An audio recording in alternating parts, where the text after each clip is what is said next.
Faut pas faire tout du mal à des enfants qui n'ont rien demandé. Bonjour. La pédocriminalité est couverte par le système qui nous dirige. Que tu en prennes conscience est le but de cette vidéo.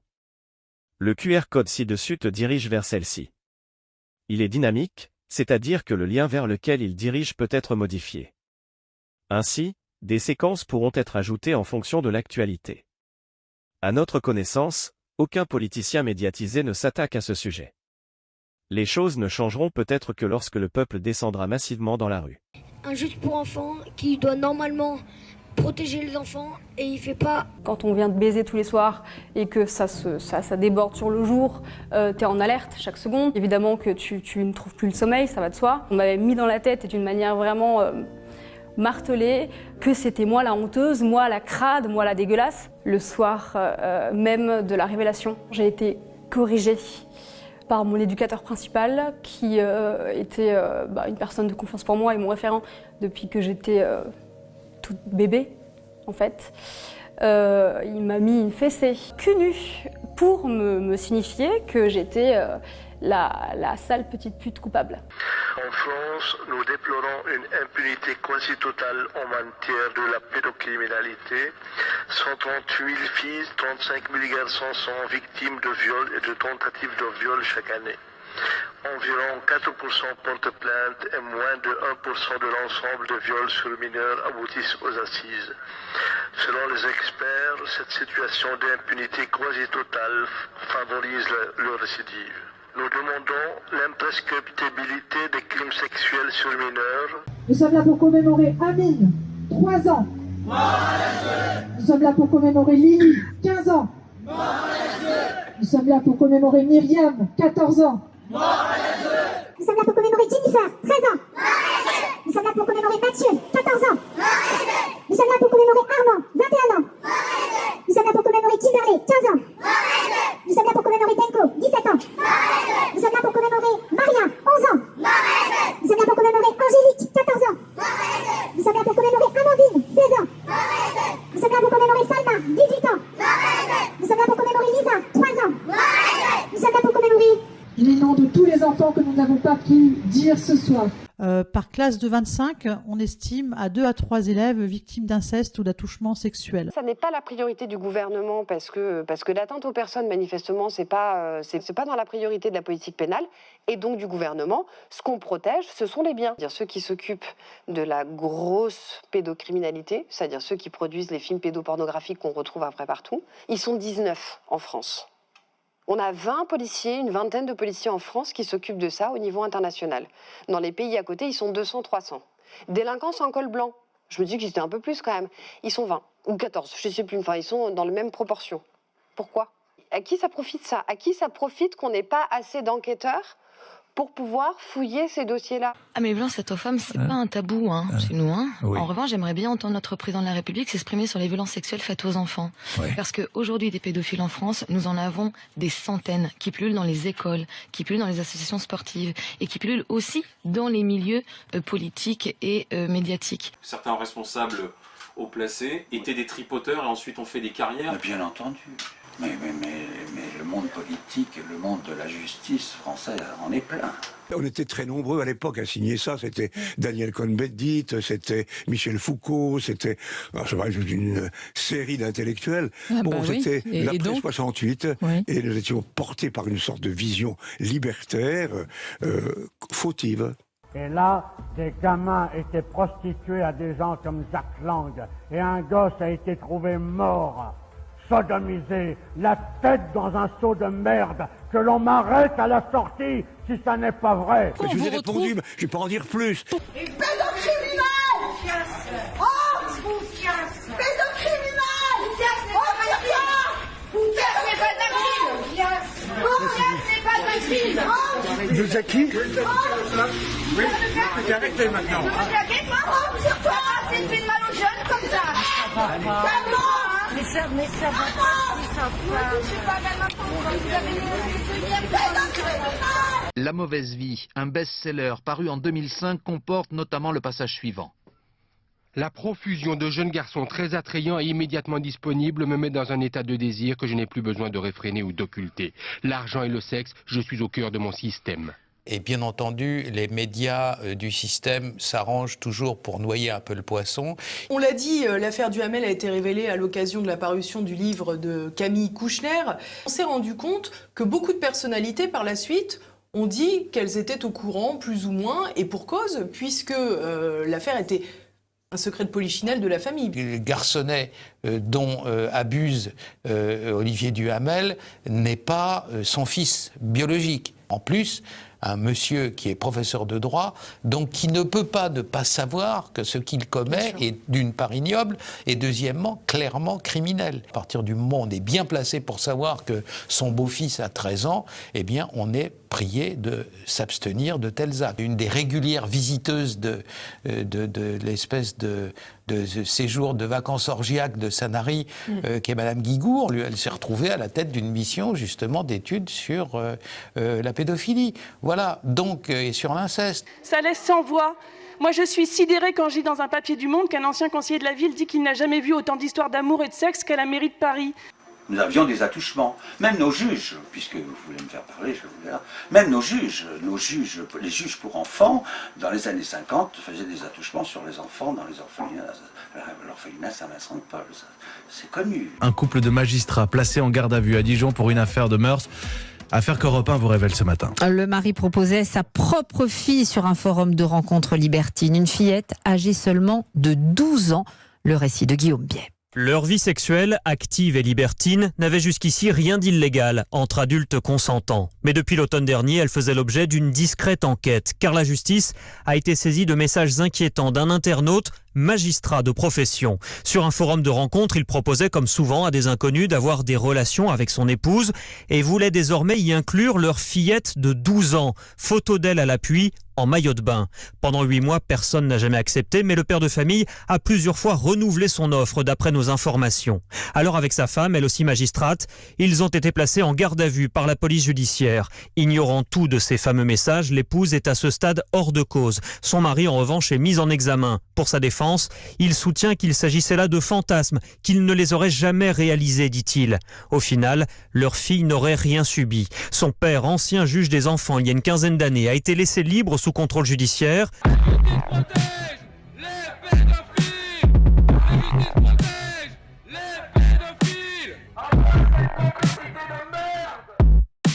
On mutait discrètement les pédophiles, ainsi possible dans les Outre-mer. Comme ça, c'était loin, on n'entendait plus parler. Et pourquoi a-t-on refusé d'analyser les 6000 traces ADN retrouvées sur les fillettes et dans les cages? Du sang, du sperme, des cheveux, des poils. Pourquoi n'a-t-on pas été plus loin? Avait-on peur de retrouver la trace de personnalités influentes? Alors c'est vrai, Di Rupo n'a jamais été condamné pour pédophilie. Mais un nombre très important de plaintes ont été déposées contre lui pour de tels faits. Même lorsqu'il venait de policiers assermentés.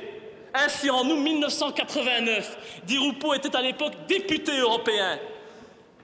Eh bien, à l'époque, 2 policiers communaux surprennent Di Rupo en bordure du Grand Large à Mons. Et avec qui? Avec un gamin de 12 ans et un gamin de 13 ans dans sa voiture. Les gamins avaient le bas du corps dénudé.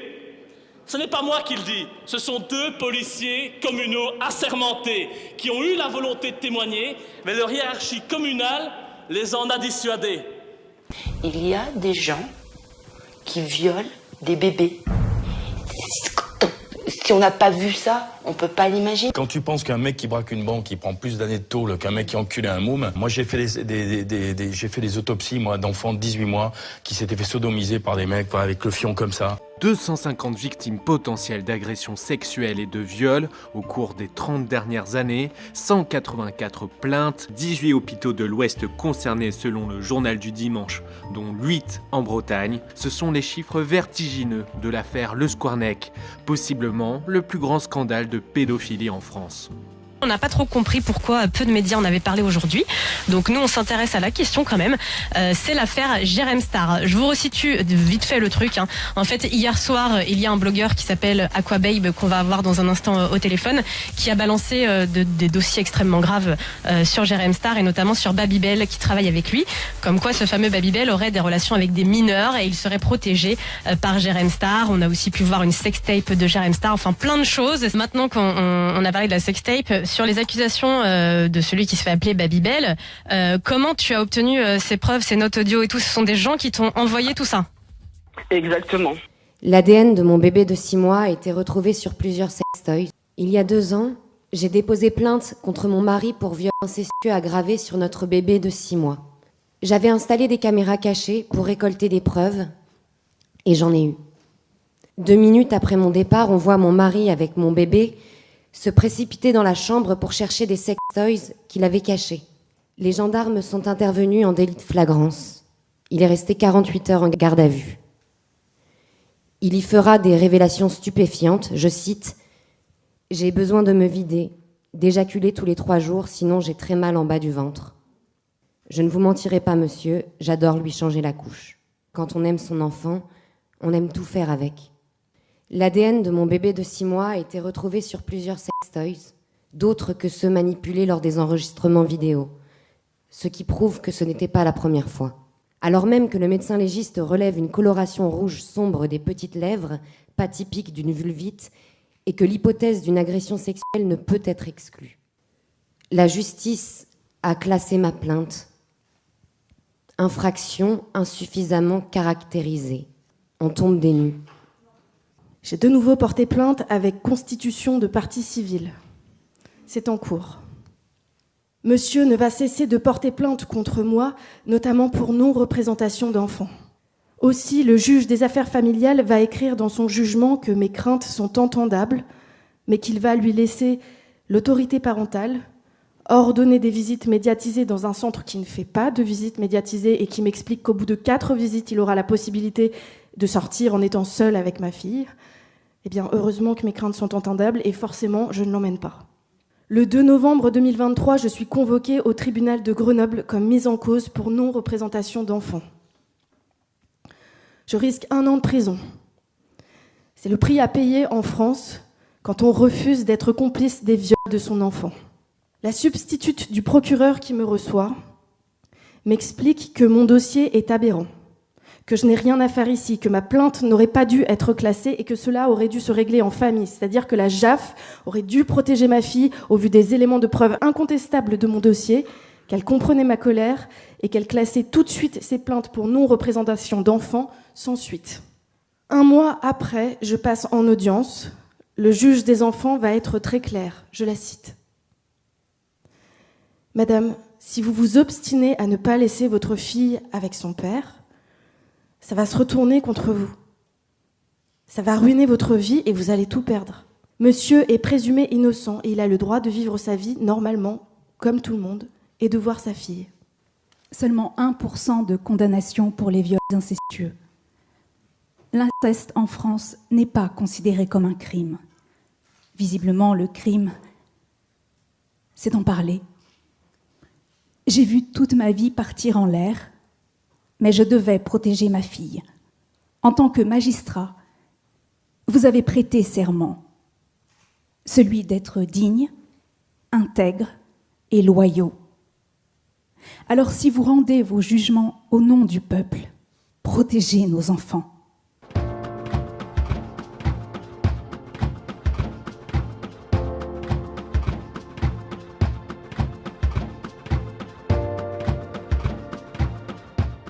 Je suis arrivée à un stade où j'avais tellement d'éléments que j'avais plus de doute et que je me suis dit maintenant il faut que je mette des caméras, il me faut des preuves. C'est-à-dire qu'aujourd'hui, il peut voir votre fille. Aujourd'hui, il a un droit de visite médiatisé qui a été ordonné par un juge. Il a toujours l'autorité parentale. Donc vous avez fait le choix de quoi ? De ne pas l'amener. Donc aujourd'hui, vous êtes dans l'illégalité. Exactement. Et cette situation ressemble à celle de milliers de femmes qui se mettent, comme vous, Séverine, hors la loi pour protéger leurs enfants. Chaque année en France, 160 000 enfants sont victimes de violences sexuelles. Un chiffre plus qu'alarmant que la commission inceste mise en place en 2020 a révélé après enquête dans son rapport en septembre 2023. Plus encore, on y apprend que 90% de ces jeunes victimes d'abus ne seraient ni crues, ni écoutées, ni protégées.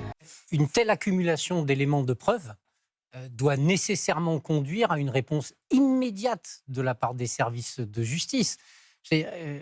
Qu'il y ait des précautions qui soient prises sur des dénonciations, parce qu'il faut faire attention, etc., je le comprends parfaitement. Mais à partir du moment où vous apportez autant d'éléments de preuve, vous savez, un mélange d'ADN, ça veut exactement dire ce que ça veut dire. C'est une carence coupable et condamnable de la part de l'État. On vit déjà l'horreur et en plus on nous arrache nos enfants. Et ça, c'est pas humain. Et là, elle me dit, bon, madame, c'est classé.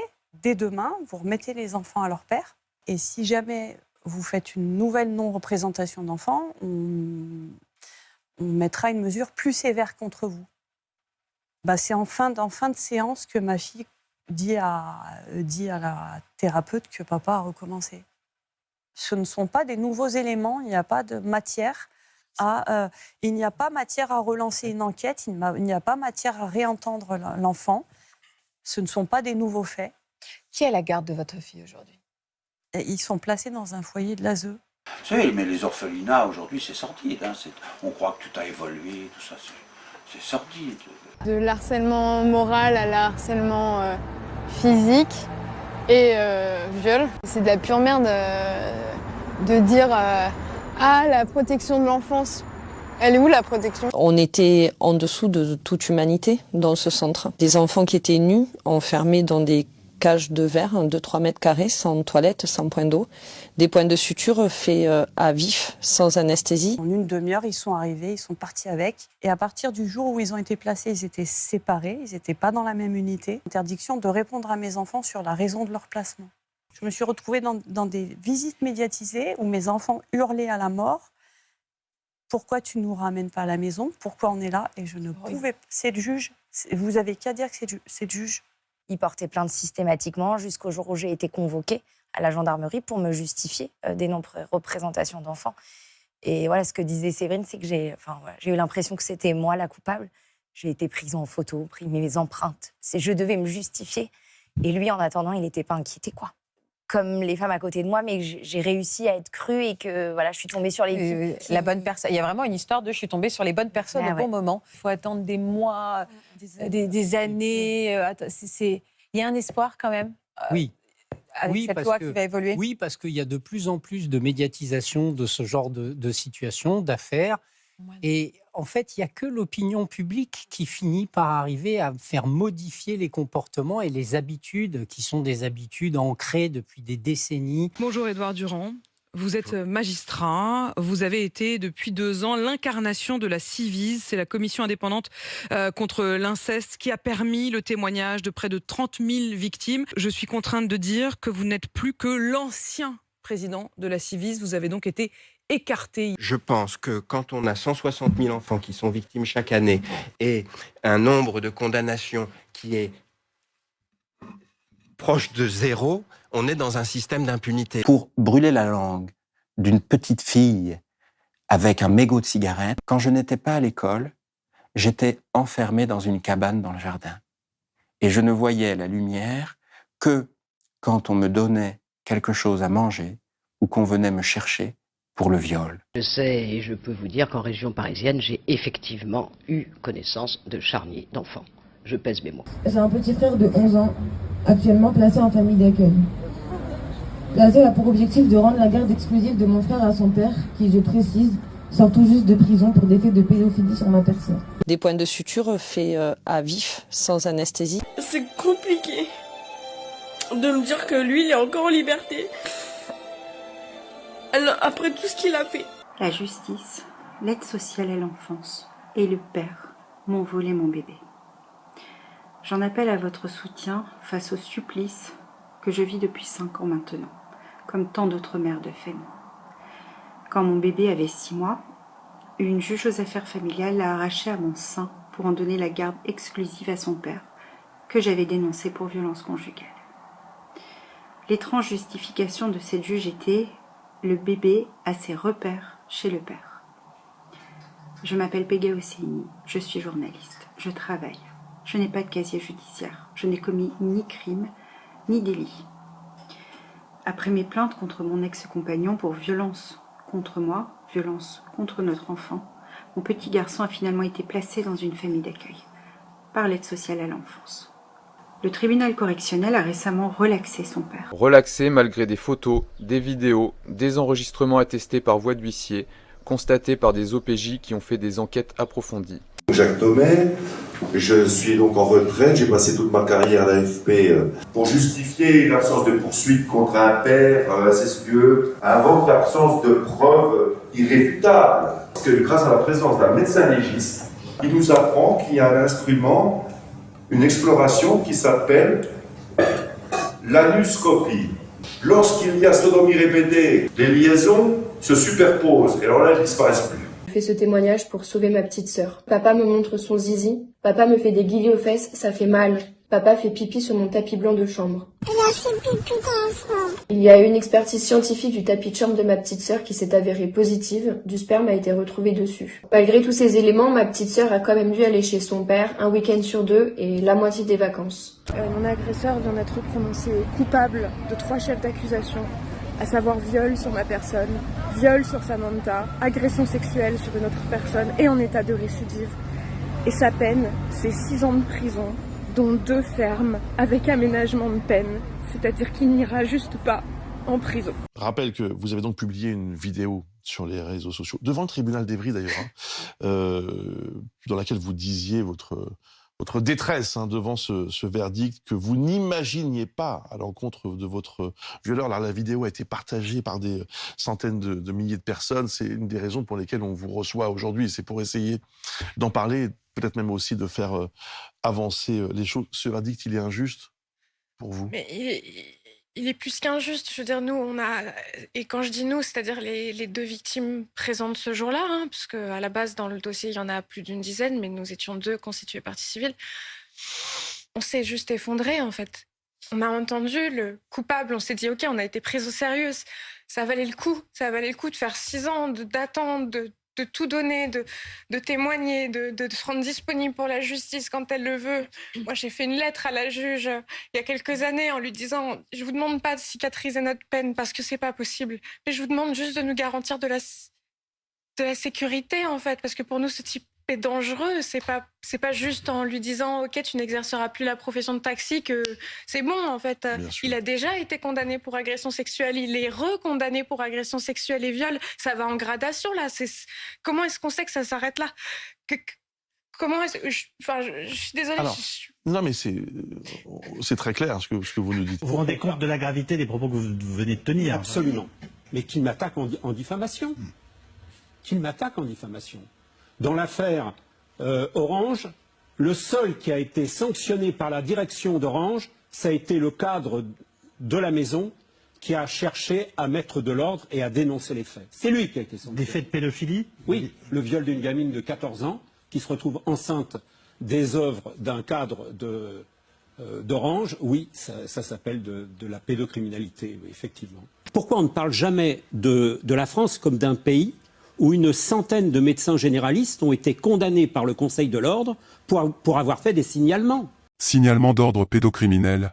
Je me retrouve condamnée pour avoir juste, consciencieusement appliqué mon serment d'Hippocrate.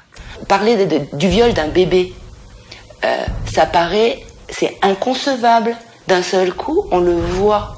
C'est-à-dire qu'on est obligé de se dire ça existe. Il y a des gens qui violent des bébés. Si on n'a pas vu ça, on ne peut pas l'imaginer. C'est maintenant un dossier terrible sur lequel Alain Hamar et son équipe travaillent depuis plusieurs semaines. Les accusations qui sont portées dans son enquête par une jeune femme mineure à l'époque des faits sont extrêmement graves. On a même peine à les croire pour certaines d'entre elles, mais c'est sa parole. Véronique a 20 ans. Depuis l'âge de 5 ans, elle a vécu l'enfer. Violée, prostituée par ses parents qu'elle a dénoncés et qui attendent de comparaître devant la cour d'assises, elle est parvenue à échapper à ceux qu'elle désigne comme ses bourreaux. Son histoire n'est pas ordinaire et peut même paraître inventée. Toutefois, s'il est légitime de douter, ce que nous a dit et répété spontanément cette jeune femme a de quoi révolter. En particulier, lorsqu'elle affirme, malgré les menaces qui pèsent, dit-elle, sur elle, avoir fréquenté une secte satanique, les martinistes, avoir subi des tortures et torturé elle-même. On se fait battre, on se fait mettre des objets dans les orifices, on se fait... Il y a des fois des sacrifices d'enfants pour rendre grâce à Satan. Il y a beaucoup de choses comme ça. On tue un animal, on nous verse le sang sur la tête et le reste dans une coupole qu'on met sur l'autel. J'ai dû sacrifier sous la menace d'une arme avec 2 de mes amis à Jalais, un enfant. Et qui vous menacez d'une arme? Celui qui dirige la gendarmerie. Et ces cadavres, qu'est-ce qu'ils en font après? Celui qui m'a le plus marqué, puisque c'est celui auquel j'ai participé. Ils l'ont emmené dans une cave qui était à Cholet, transporté dans un sac noir à poubelle noire avec une croix blanche renversée. Et ils avaient un gros bidon, ils ont mis quelque chose, je ne sais pas si c'était de l'essence ou de l'acide ou quelque chose comme ça. Mais moi et Sophie et Cécile, on s'est tous sauvés. Toutes les 3, on s'est sauvés. Donc en fait, ils brûlent les cadavres? Ils doivent les brûler, oui. Vous pensez que tout ça, c'est une sorte de réseau, des gens qui se tiennent un petit peu pour ne pas tomber, quoi. En gros, voilà, et puis c'est pour se protéger aussi. Parce qu'étant donné quand même qu'il y a des hommes de loi qui sont dedans, c'est vrai que ça ferait quand même un drôle de tapage si on apprenait qu'il y avait des juges et tout ça qui faisaient partie de ces réseaux-là. Je la crois lorsqu'elle dit qu'elle a été violée dans sa famille. Je la crois lorsqu'elle dit qu'elle a été prostituée par certains membres de sa famille. Je la crois lorsqu'elle explique que cette prostitution est forcément et nécessairement passée par de nombreuses personnes adultes qui sont venues abuser d'elle pour de l'argent. Je la crois lorsqu'elle dit en même temps qu'elle était photographiée pendant ces scènes. Et je la crois d'autant plus que nous retrouvons apparemment, c'est le point qu'il faut vérifier, ces photos sur un CD-ROM à Amsterdam. Donc c'est bien elle qu'elle a reconnu, elle a dit ça c'est moi. Voilà, c'est ça, hein. C'est tout à fait ça. Elle dit c'est moi. Elle le dit devant un inspecteur de police et en même temps qu'elle s'identifie, elle identifie 5 de ses copains et copines d'enfance. Ça signifie que si ce point s'avère exact, il faut nécessairement que ces enfants aient été soumis à des scènes pornographiques, que ces scènes aient été filmées et que ces photos aient été envoyées à Amsterdam pour atterrir sur un CD-ROM pédophile qui a été saisi par la police hollandaise dans le cadre de procédures en Hollande. Véronique nous a conduits devant l'un des nombreux lieux où se passaient, selon elle, le 21 de chaque mois, des cérémonies sataniques. Alors c'est ici que je suis venue plusieurs fois. Notamment, je me rappelle bien d'une fois en 94, où je me suis retrouvée à un rituel satanique où il y a eu un meurtre d'enfant. Et donc on était monté au second. Voilà. Et là, il y a eu viol. On devait être 5 ou 6 enfants. C'était pas une très très grosse réunion. Là, il y avait beaucoup de gens, notamment des notables, mais que je ne connais pas forcément leur prénom. Voilà. Et vous-même, vous avez subi... Oui, j'étais là et j'ai subi. Il y avait mon père. Ma mère n'était pas là cette fois-ci. Son incroyable mémoire permet aussi à Véronique de se souvenir d'un coup de téléphone où elle entend parler de la petite Marion Wagon, disparue le 14 novembre 1996. J'étais chez une des pédophiles. Et donc là, le téléphone a sonné, elle s'est mise à hurler. Elle était à l'étage, moi j'étais dans sa chambre en bas. J'ai donc décroché le téléphone qui se trouvait dans sa chambre. Et j'ai entendu un homme que je connais, Walter, qui réclamait plus d'argent, sinon il allait tout dénoncer à la police, en disant, il disait lui-même, de toute façon c'est pas moi, j'irai pas en prison, c'est pas moi qui l'ai tué. Moi j'ai fait que de l'héberger sous vos ordres, et que 6 jours. Et maintenant je veux l'argent. Et moi j'irai pas en prison. Et là, j'ai entendu Jean-Marc qui a dit comme ça, de toute façon, là où sont enterrés les Maccabées, ils sont pas prêts de les retrouver. Et vous savez où ils sont enterrés, vous? Je pense qu'ils sont enterrés à Grand-Charlotte, dans l'arrière-cour. Le cadavre de Marion serait éventuellement là? Je pense, oui. Des fouilles auraient été effectuées récemment, en vain.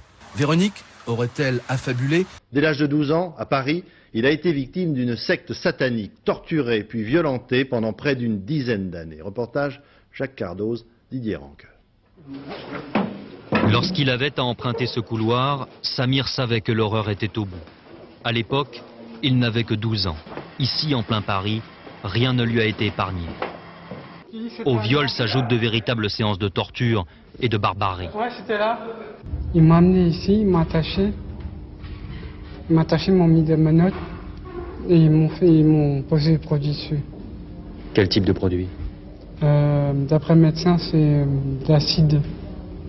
Brûlé à l'acide par les petits chefs de la secte, un groupuscule d'une vingtaine de personnes dénommé Alliance Cryptène. Samir, comme d'autres enfants, en est devenu le jouet, un jouet mutilé sur 2500 cm² de peau. Ils ne pouvaient pas vivre sans torturer des enfants. Puis il fallait faire l'amour avec des adultes, quoi. Plusieurs adultes? Plusieurs adultes, ouais. En même temps, il y avait plusieurs enfants? Il y avait plusieurs enfants, oui. Le regard fixe, Samir porte encore les stigmates de ses souffrances physiques et morales. Ce calvaire qui aurait pourtant pu être interrompu. Entre 86 et 88, soit 2 ans après les premiers viols, la brigade de protection des mineurs a eu connaissance de son cas par l'intermédiaire d'affaires impliquant d'autres enfants. L'avocat de Samir, maître Jean-Paul Baduel, dispose aujourd'hui de pièces qui en attestent. Il y a des éléments qui sont des éléments incontournables. Ce sont les séquelles que porte mon client sur son corps. Il y a des éléments qui sont des éléments objectifs, qui sont des photocopies de pièces de procédure qui m'ont été communiquées par mes clients, qui démontrent très clairement qu'au cours des années 1986, 1987, voire 1988, les autorités de police qui étaient en charge de la protection des mineurs, voire des magistrats, ont été pleinement informés de l'existence d'un groupe appelé Cryptène et de la conduite de ses membres à l'égard de certains mineurs. Consiste à mener des sortes de cérémonies dans le plus grand secret, où l'on conjugue des pratiques aussi étranges et uniformément dégoûtantes que la sexualité de groupe, la scarification. Il a évoqué devant nous des images vous faire drécher les cheveux sur la tête. Il nous parlait de chair calcinée, de brûlures de cigarettes, de chair transpercée, parfois tuées à l'occasion de ces séances. Déjà les personnes tuées n'étaient jamais consentantes, et que parmi les personnes torturées, il y avait des malades qui réclamaient ce genre de traitement, et puis des personnes non consentantes, parfois des enfants. Et ils ont enterré les os dans le jardin, sous la butte, là où il y a les fleurs. Tout ça, moi je dis ça à monsieur Ancel, je lui raconte. Et 2 jours plus tard, il y avait effectivement une pelle qui allait enlever, s'occuper des choses, sauf que c'était le père qui pilotait la pelle. Et comme les photos sont prises, c'était indubitable, hein, voilà.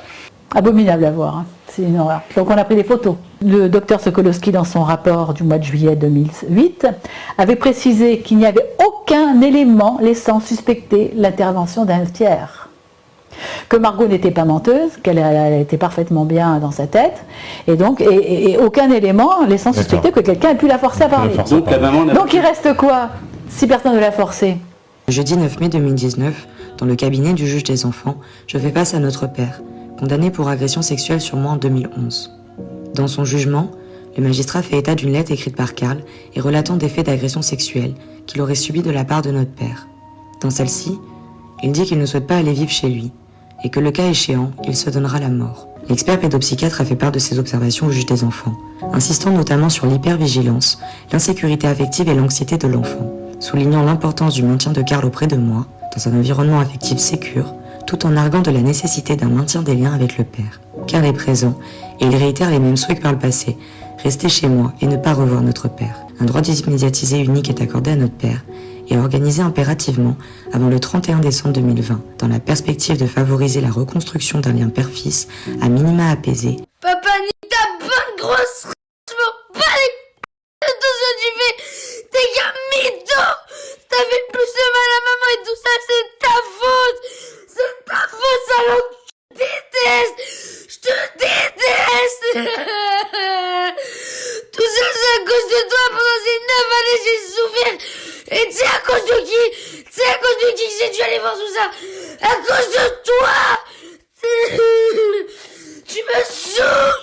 Tu me saoules. Je veux plus jamais te voir. Je te déteste. T'es qu'un homme. Malgré tout, la justice, à sa sortie de prison, quand elle avait 2 ans, a trouvé bon de lui octroyer un droit de visite et d'hébergement. En week-end sur 2, la moitié des vacances sans surveillance. Ça dénonce le fait que lorsque notre père est sorti de prison, il a obtenu des droits sur notre plus jeune frère Karl sans aucune mesure mise en place. C'est-à-dire que la justice française a pris le risque qu'il puisse porter atteinte à l'intégrité de mon petit frère. Je crois que la question d'autorité parentale a pesé très lourd, ce qui a mené mon petit frère à penser que la seule issue pour lui c'était de mettre fin à ses jours. J'ai trouvé mon petit frère Karl, rendu face à moi. Mon monde s'est littéralement effondré ce jour-là. Une fraction de seconde, je l'avais sauvé, décroché, mis au sol.